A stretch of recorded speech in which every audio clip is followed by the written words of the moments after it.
Dr. J, internist and cardiologist. Very interesting yung topic natin. Pag-uusapan natin ang bawang-baw. So, may epekto ba talaga ang pagkain ng bawang pag mataas ang blood pressure? So, maganda ang topic. Interesting. And siguro nakarelate kayo. At siguro once in your life na hypertensive ka, nag-take ka na rin ng bawang. Sige nga, pakitaas ang kamay. So, effective ba ang bawang if you have high blood pressure? So, sasagutin natin yan. And before we start, Dr. J po, isa po akong internist and cardiologist. And we have 380 videos sa ating channel para makatulong sa mga health conditions ninyo. Kung may tanong ka sa arthritis, sa mga rayumang nararamdaman mo, sa gallstones, sa acid reflux, sa hilo, sa headache, di makatulog, ihi ng ihi, lahat yan. Meron tayong topic dyan. So, bakit natin magandang pag-usapan ng hypertension? Because, ang hypertension po, dumadami na ang high blood sa buong mundo. In fact, sabi sa study, 1.5 billion na ang hypertensive sa buong mundo. At sa Pilipinas lang, pwede siyang pumalo sa 20 million kasi tumataas na po ang prevalence ng high blood ngayon. Dati, 1 out of 4, isa sa 4 high blood. Ngayon, 1 out of 3 high blood na. So, ibig sabihin, from 25%, umangat na ito ng mga 30 to 33% may hypertension. Kaso, kalahati doon, yun lang yung umiinom ng gamot. Kalahati, hindi. And, sa umiinom ng gamot, 20% lang doon ang control yung blood pressure. So, marami pa rin hindi controlled. 80% hindi controlled ang blood pressure. Kaya pag-usapan natin mga home remedies, particularly by taking garlic. So, effective ba ang garlic, doc? Anong comment nyo dyan?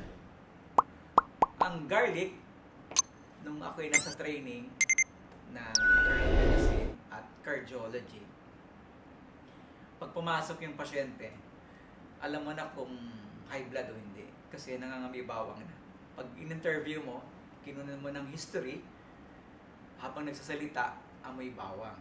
So, alam mo na, nako, nag-take na ito ng ilang perasong bawang. Okay? Sa clinic, may ganyan din. Hindi lang sa emergency room. So, effective ba siya? Based dun sa mga data na nakita natin, actually, ang bawang, meron siyang component na allicin. Yung allicin na yan, ito yung nagbibigay ng amoy. Nakita mo yung pag binalatan mo yung bawang, yung amoy ng bawang at pag prinito mo, di ba? Ano yung may garlic rice? Allicin yan. Ngayon, may 3 siyang effects.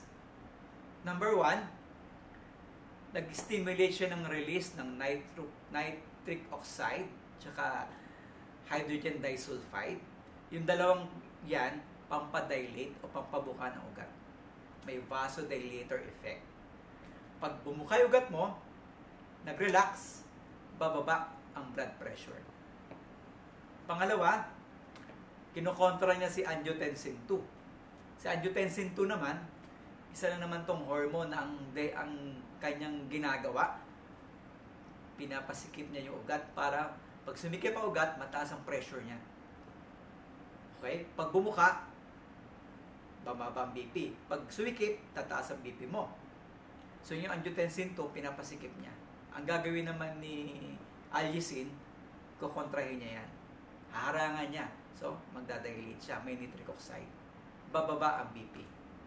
Pangatlo, meron siyang anti-inflammatory and antioxidant effects. So, indirectly, it can also help regulate blood pressure. At the same time, meron siyang mga pleiotropic effect. It can be a good na effect sa cholesterol, sa blood sugar, at kung ano man yung mga stress mo sa katawan, may antioxidant siya. So, yun yung 3 effects ng allicin na makikita natin sa garlic or bawang. Gaano naman kataas ang ibababa ng blood pressure mo.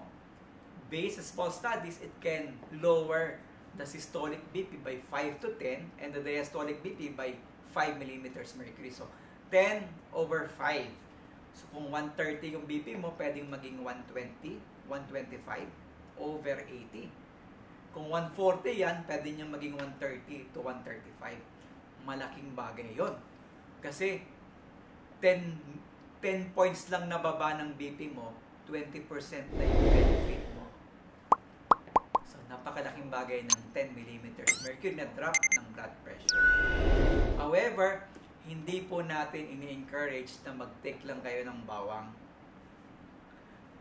Konsulta sa doktor nyo, mag-maintenance ng gamot araw-araw, pangdagdag lang po yung bawang. Hindi siya main na gamot. Baka kasi sabi mo sabi ni doktor, bawang na lang i-take ko. So, you still have to talk with your internist o yung cardiologist nyo, yung family doctor nyo, kausapin ninyo regarding this. Okay?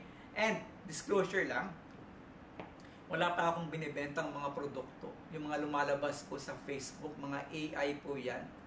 Wala pa akong ini-endorse na produkto or mga supplement. So, hindi po yan totoo lahat. Kasi baka maniwala kayo, may pasyente sa akin lumapit, bibili sila ng kung ano-anong produkto nakita sa Facebook kasi nakita nila yung video, yung picture ko na pinopromote. So, wala pa akong pinopromote na any supplement. Okay?